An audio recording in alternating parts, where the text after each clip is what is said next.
Good morning, friends. Happy Saturday. I am getting ready to go. It is like 6:45 this morning. I've been up for like 45 minutes or so, maybe a little bit longer. Talked to the hubs, who has migraine today, poor guy. And now we're going to finish packing up, try and work this puzzle, have some breakfast. So let's go.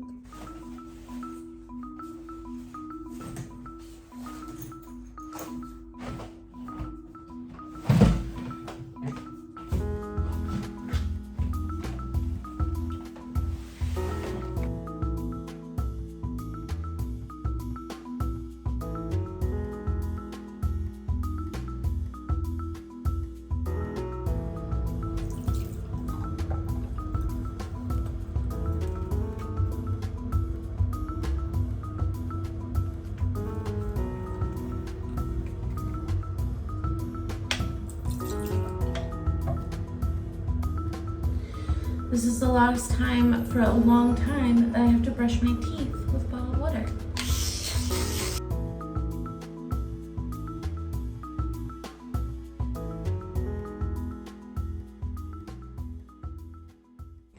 Okay, so this brings me to my carry-on bag, which is more precarious because ideally I'm gonna be able to put my pajamas in here because I have been in the situation before where I thought I didn't need them, and then my flight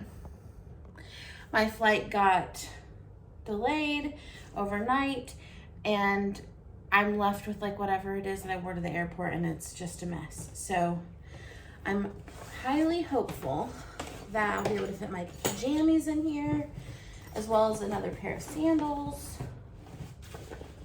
and then we'll be good to go.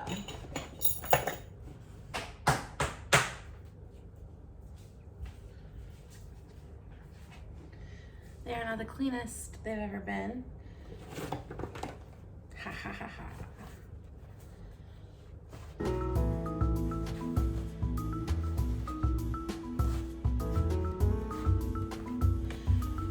Nice, okay. Yeah, I think we're gonna be able to fit these in here.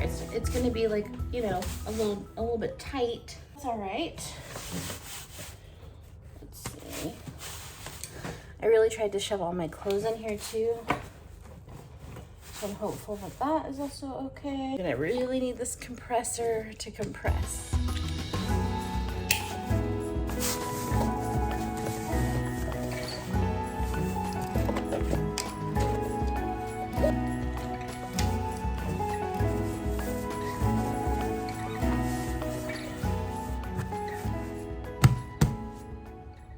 I'm honestly feeling pretty good. I think the only thing that's going to be maybe tight, which it was on the way over here, so the idea that it would be less on the way back is ridiculous. So is my personal item. Might be the way it goes, you know? I think it has to be okay. All right, let's order breakfast. Good morning. I was just wanting to place an order for breakfast. Could I have a hot cappuccino? Is it possible to get an almond croissant and a fruit platter? Yeah. And a fruit platter with that.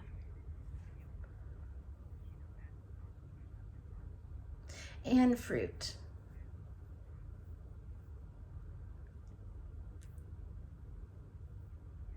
That's it.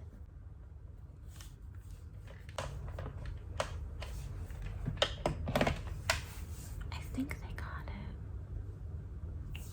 We'll find out. Yesterday morning when I was journaling, I was kind of having a hard time because I was feeling like I didn't have some like major life-changing experience here where like I'm leaving a different person. I had some like big revelation about like who I am and what I want. That used to happen to me a lot when I was younger. And I think it's because when I was younger, I was always looking for change. I was always trying to become a new person, make something completely new out of my life. Now I'm much slower about those kind of things. I'm much more intentional about them. And so I don't really want to make a big life change while I'm here, you know? That being said, I still feel like this like pressure to have that experience. And I thought, like, in that process, I decided to kind of write about like, what am I going to take away from this trip? And I thought I would share those with you. So let me grab my journal. This one is really light. I think I really like the way that I eat here. I almost always have fruit with a meal, especially breakfast. I almost always have like juice of some kind with a meal, which has also been really nice. And I think that they just like do things that like I struggle to do at home, which is use a lot of variety of vegetables in a single meal, because I tend to feel like I'm gonna waste things, right? If I like buy a whole different kind of variety of fruit, a whole different variety of vegetables, I feel like they're gonna go bad. So I don't do that at home, but being able to have that here was really fun and nice. I also think like any pasta I ate was made here, like at the restaurant. Any bread I ate was also kind of either made at that restaurant or a bakery. It was always sourdough too. And I just feel like it sat well on my body, you know? I liked it. Number 2 is just gratitude that my lungs are so much better, so much healthier. If you're new here, you might not know. What I assume I had was long COVID. I don't know.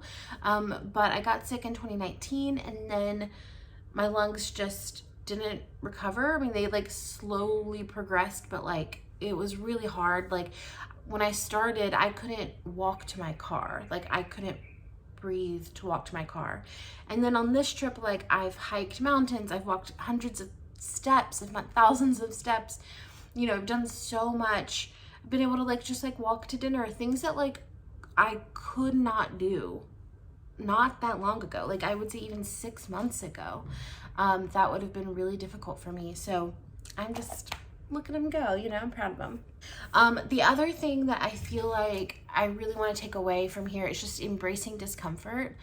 And this is something I kind of started thinking about before I came, but maybe even in preparation for coming, because there's a lot of like creature comforts at home. Just like anybody who's traveling to any other country, you're leaving your comfort of what you know to go somewhere where that isn't going to be there, right? So there's a lot of like creature comforts that I was without for 2 weeks, and pushing my lungs even past what I thought they were capable of, things like that, that like embracing that is actually life-giving and riveting.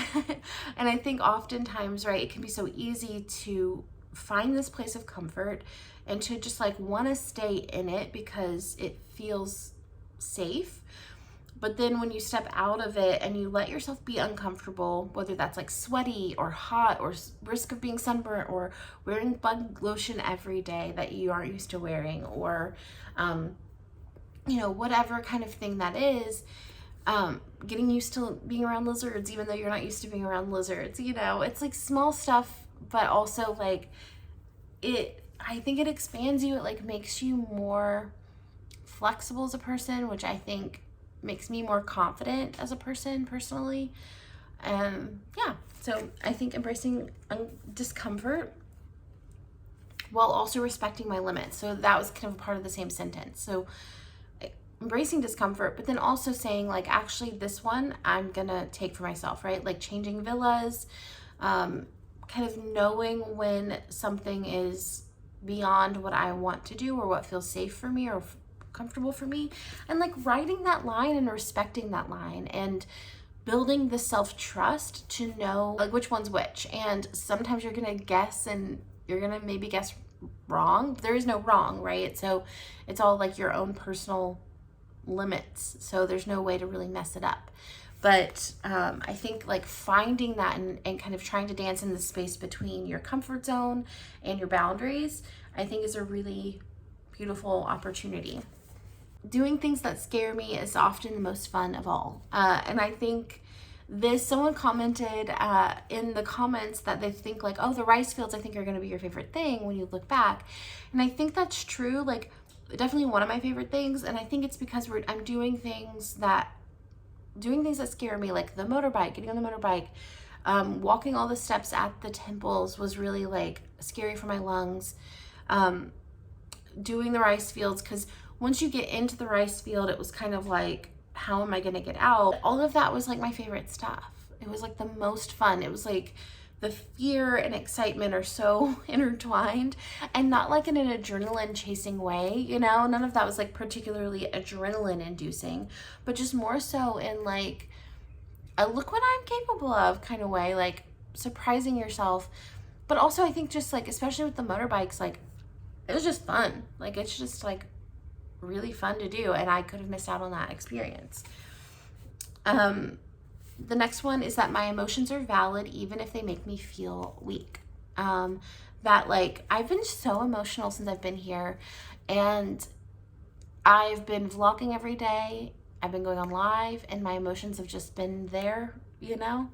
And I think that's really hard for me. That feels really like, it can feel embarrassing, I guess, is like the best way to put it. Vulnerable.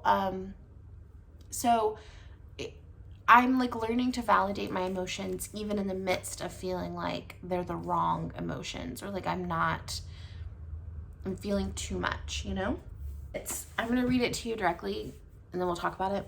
I am someone who treats people with kindness and seeks to respect the culture I am visiting. I am learning that not everyone is like that.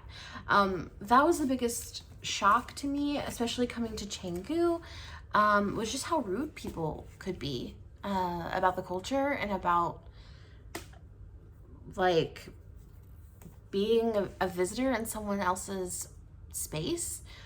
I see this a lot as like living in a tourist city. You see tourists kind of come and treat people badly, and I don't really love the tourist culture where I live, and so I'm kind of aware of that when it comes to like being a tourist somewhere and watching people just kind of disrespect the culture. Like there's things here like if you go to a temple, you're supposed to cover your knees, cover your top. There are people like wearing bikinis and stuff. And then I saw like a thread Instagram account or something for the city about that, and people were like, well, this is your fault for having your religion so loud. And it's like, well, you're going in to their space demanding that it be what you want it to be. And I just feel like you're a visitor here, you know, like don't expect it to be what you want it to be. Like it's not your place to kind of westernize it. And I think that that's like, it feels like real colonizer energy. And I go to a place to be impacted by the place, not for me to make it what I want it to be. You know what I mean? Like I don't want to come here, go to anywhere and have it expect it to be like home. That's not why I go places. I want to change. I don't want to change the places that I'm going. So, I'm just like interested in that and like appalled by it, honestly. And like, it's like a weird kind of wake up call for me. I've always wondered when I talk to people who live here about it, you know, they're always like, well, the tourists, you know, are the way that we make money. But I just kind of feel like it doesn't have to be that way. And I don't want to like bum anybody out, because I think one of the really beautiful things about people in Bali is they have really positive attitudes. They look at the bright side, but I feel like I'm like watching them get taken advantage of, and it's really hard to see. And I'm like obviously a visitor here too, obviously contributing to that in some ways. And I'm paying attention to like how to do that less. And at the same time, like some people aren't. Like some people are just like blatantly disrespectful, and it shouldn't be so shocking because it's so rampant, but I was shocked, especially in Canggu. Like it's shocking. And yeah, and so I'm just grateful to be reminded of like who I want to be in the world and the importance of honoring where we're going instead of expecting it to meet us where we are. You know what I mean? I want to be someone who meets it where it is. Is that how to say that? I think you get the point. I feel like it was a really good experience to come here alone. I want to come back with Obes and just have this experience with him and go more places. But yeah, I'm also excited to go home. That's kind of the wrap on that. I'm gonna sit down and journal for a little bit while I wait on breakfast to arrive. Do you hear the dogs? Every time I hear them, I'm like, that could be like over my dead body. Like they could be like fighting over my carcass.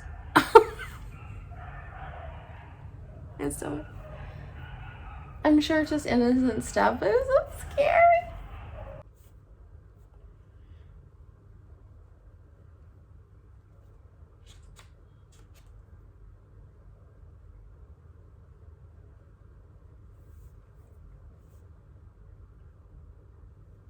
Okay, room service is here. It's an almond croissant, a cappuccino, and a fruit platter.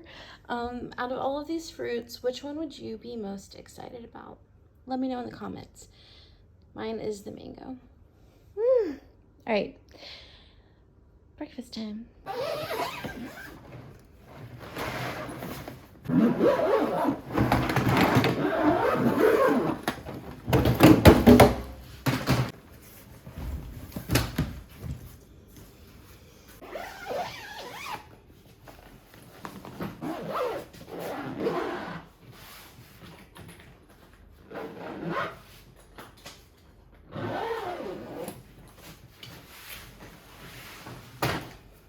All right, friends, it's time to go.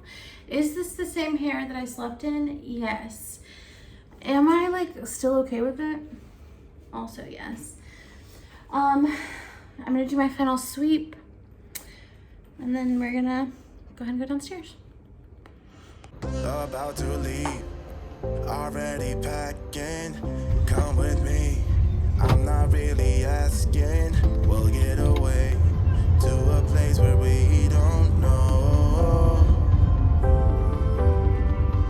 About to see the world in action, what we can be, life with no distractions. We'll get away, this is what we waited for. Take my hand, we'll make it somehow. We can't miss out. I'm done living life with the lights out. Die with my own doubts. Be free with me. Let's go, let's be free with me. Apparently you step on the level you're trying to go to and then it takes you up to it, which is fun. We're on the way to the lounge. Also, hi, we're in the airport.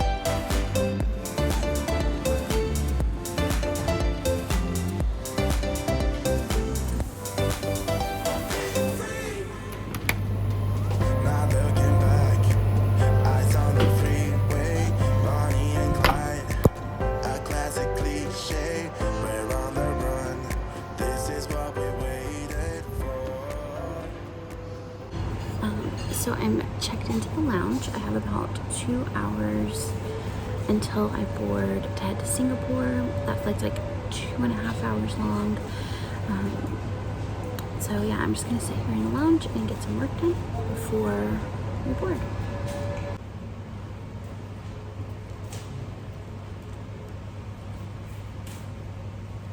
Okay, we are like 10 minutes away from boarding, so I'm gonna go ahead and head to my gate. I need to check where that is. But look at this airport. This is like maybe one of the prettiest airports I've ever seen.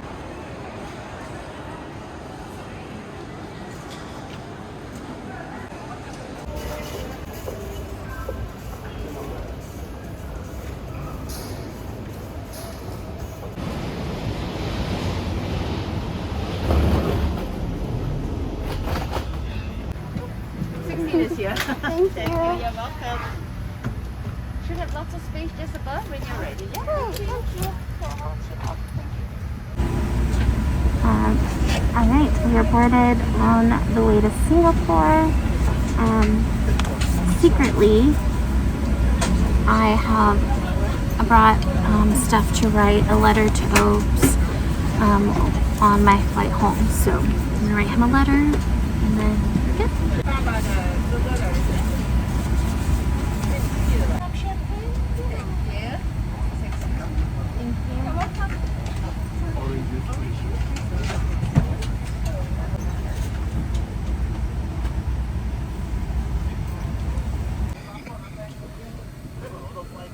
We're pulling out.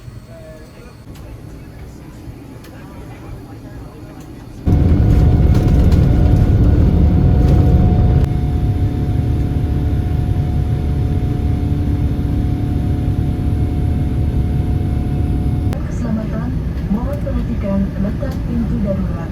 Terima kasih.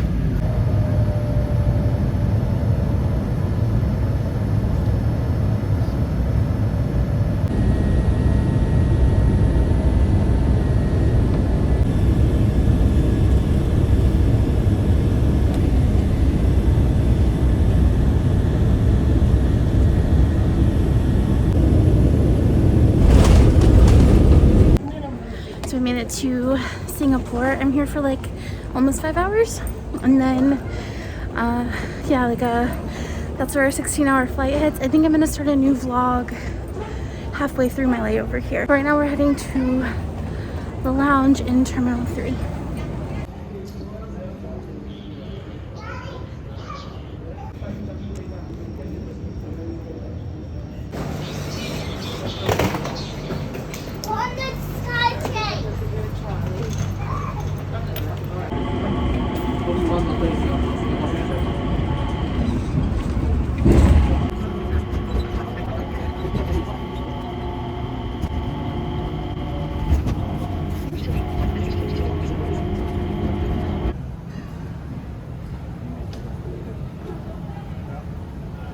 Hello everybody, I popped into a little phone booth here in the lounge just to check in.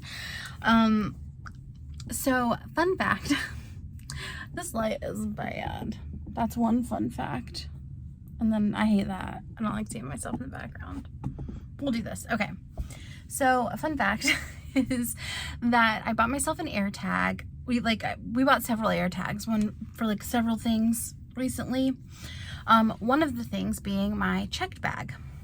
On the way into Bali, it offered me like a lot of reassurance because as I was like in customs line, I was able to see that my bag had arrived, and I was like, so nice, you know, because I'm switching airlines, having to go back through, check back in, all that stuff. So it's kind of like, you know, if someone's gonna get their luggage lost, it's probably gonna be the girl switching to a bunch of planes over multiple days with 2 different airlines. But anyway, so as I was in line today for luggage, I was sitting there and there's like this luggage service to the right, which I'll explain why I was considering it more in a second. But basically you could go there and they'll like just ship it straight to your house, which I really considered.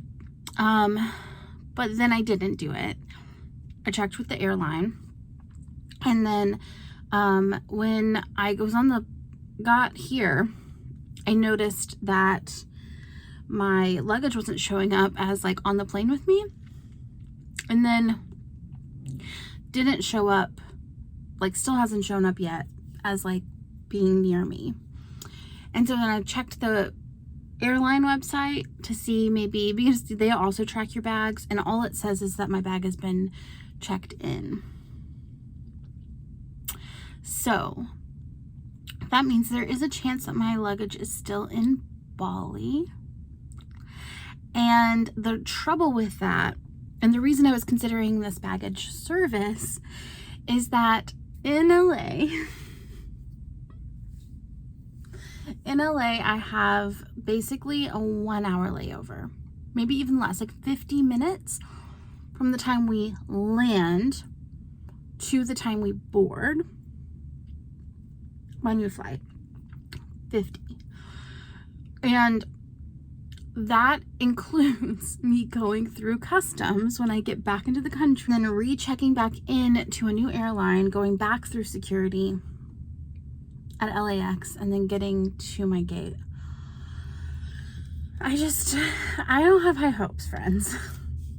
And especially if my luggage is lost, because I'm gonna wait until all the luggage has arrived, you know what I mean? Unless I'm not gonna like give up on my luggage just because the technology is telling, you know what I mean? I have to still wait for it because I don't want to leave it in LA. But that would mean that like I might be waiting past the time that, you know, just I'll be the last person to leave. So I really hope that all my tech just kind of magically changes soon and tells me some good news. But yeah, on the way here, I had 1 hour and it worked out. It took me like 30 minutes, but I didn't have to go through customs. And I was frazzled. So my hopes are low. But if I have an incentive to make a flight, it is definitely that one. I want to go home. Like I do not want to spend a night in LA.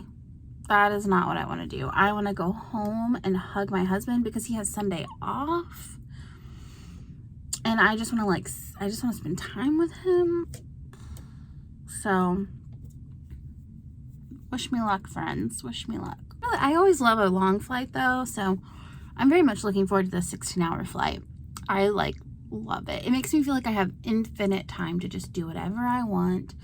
Read, I could write, I could work, I could watch YouTube, I could decide to start drawing something if I want to. Like I could watch a movie, I can do whatever I fancy. I could listen to the entire new Taylor Swift album, whatever I want. That's up to me. 16 hours, whatever I want. I need to stop talking to you. Let's be honest. I'm gonna check my thing and see if anything's changed. Okay, friends, we're looking good. This light sucks, but things are looking up for me. My luggage is in Terminal 2. I'm in Terminal 3, but it is on its way to me, so great news.